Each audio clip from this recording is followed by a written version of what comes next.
जितने भी प्यारे बच्चे क्लास 12 के हैं बाबू, और आपका कल ही 8 मार्च को यानी केमिस्ट्री का पेपर है, तो ये बाबू जितने भी मैं टॉपिक बता रहा हूं मात्र आप 10 से 12 मिनट देख लीजिएगा। इस वीडियो में जितने भी बार बार पेपर में आने वाले टॉपिक्स हैं, जैसे कि आप देख रहे हैं कोलराउज के नियम हो जाएगा प्यारे बच्चों, और आपका राउल्ट के नियम, और निर्नष्ट का समीकरण, और विभेदन, यानी कि एक अंतर बताऊंगा और एक टिप्पणी। ये जो आप बच्चा अच्छे से इसको बस छोटी सी वीडियो है पढ़ के चला जाता है, इसमें से आपका यहां से ज्यादा काम हो जाएगा। तो ये छोटी सी वीडियो है लेकिन बहुत ही कीमती वीडियो है, इसलिए आप लोग प्यारा से इसको लाइक कर देना और चैनल पहली बार सब्सक्राइब कर लीजिएगा। चलिए सबसे प्यारे बच्चों पहले कोलराउज को देखते हैं, और ये पक्का ही कल पूछा जाएगा, सभी सेट में आप कहीं ना कहीं जरूर देखोगे।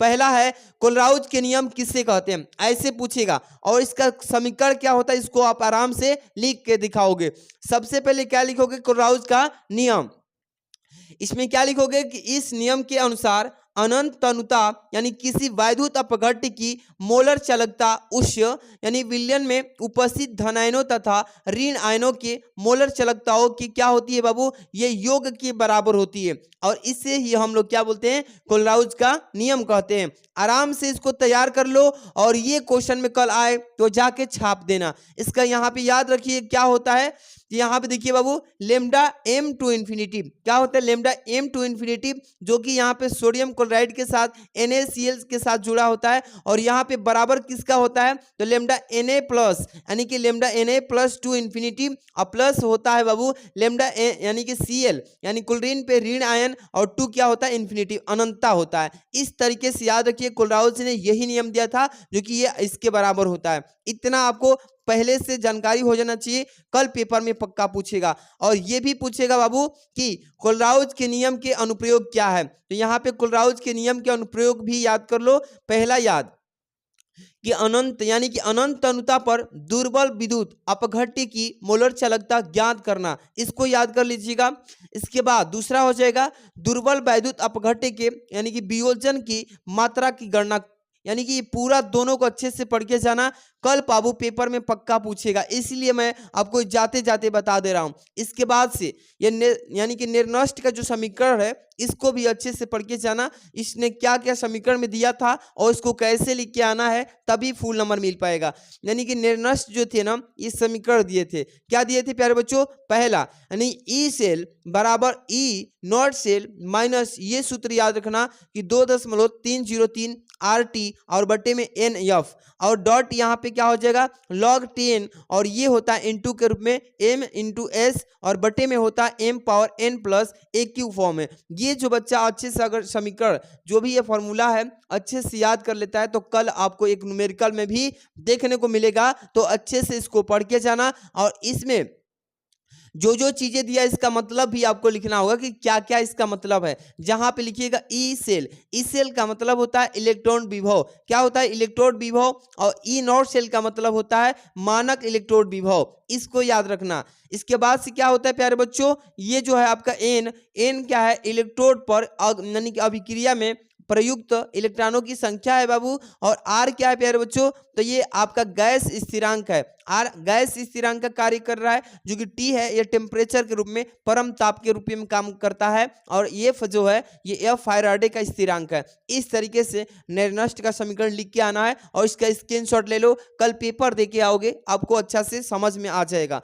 अगला इसका स्टेप देखिए, एक और स्टेप, यानी कि इलेक्ट्रोड विभव किसे कहते हैं। इलेक्ट्रोड विभव को परिभाषा भी पूछेगा, तो आपको कैसे लिखना है कि जब एक धातु को उसके अपने लवण के विलयन में क्या किया जाता है, डुबाया जाता है, तो धातु विलयन के सापेक्ष धातु के क्या होता है विभव को इलेक्ट्रोड विभव कहते हैं। इसी को याद रखना, अच्छे से तैयारी करके जाना। जो भी बच्चा इसको तैयार करके कल जाएगा समझिए उसका काम हल हो जाएगा।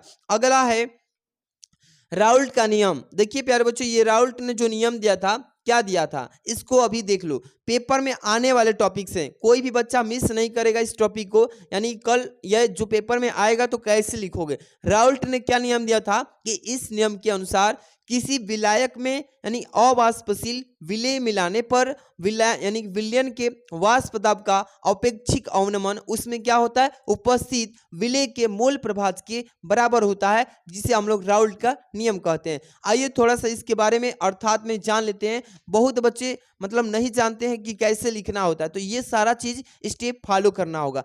लिखेंगे P not minus P S upon P not, ये होता है बराबर किसके, तो एन बटा में एन प्लस कैपिटल एन, ये होता है। इसको अच्छे से याद रखिएगा और इसके बारे में आपको पी नॉट क्या है, पी एस क्या है, इसके बारे में व्याख्या करना है। जैसे यहाँ पे लिखेंगे पी नॉट क्या है, तो विलायक का वाष्प दाब है। जैसे पी एस क्या है, तो विलयन का वाष्प दाब है। एन क्या है, तो विलेय के मोलों की संख्या है सर। एन कैपिटल वाला क्या है, तो विलायक का मोलों की संख्या है। इस तरीके से समझ गए। अब राउल्ट के कुछ नियम की शर्तें हैं, आपको ये पढ़ के बिल्कुल जाना है। राउल्ट के नियम की सीमाएं क्या है कि पहला कि यह नियम केवल यानी अवाष्पशील पदार्थों के विलयनों यानी कि विलयनों के लिए सत्य होता है, ठीक है। और दूसरा है कि विद्युत यानी अपघट्यों के विलयनों का यानी पर राउल्ट का नियम लागू नहीं होता है। तीसरा क्या बताया, यानी कि मतलब कि बस दो ही लिखना है, ज्यादा मत लिखिएगा, दो उन्होंने सीमा बताया था। इसके बाद से हम लोग देखेंगे अंतर। क्या देखेंगे प्यारे बच्चों, अंतर, जो कि काफी इंपॉर्टेंट है। अंतर देख लीजिए इसमें क्या है।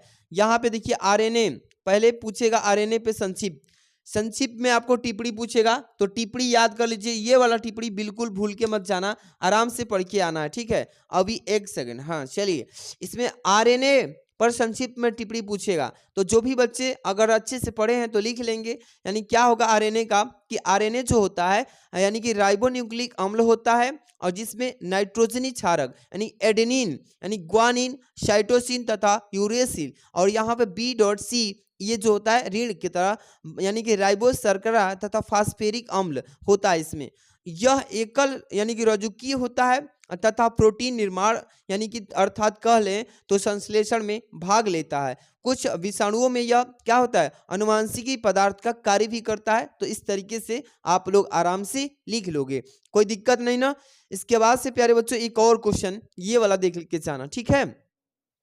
यानी न्यूक्लिक अम्ल क्या है, और एक उदाहरण दीजिए, और इनके जल अपघटन से आप क्या समझते हैं इसके बारे में व्याख्या कीजिए। तो ये थोड़ा सा आपको याद कर लेना कि न्यूक्लिक अम्ल यानी कि पॉलीन्यूक्लियोटाइड के जैव बहुलक है। क्या है, जैव बहुलक।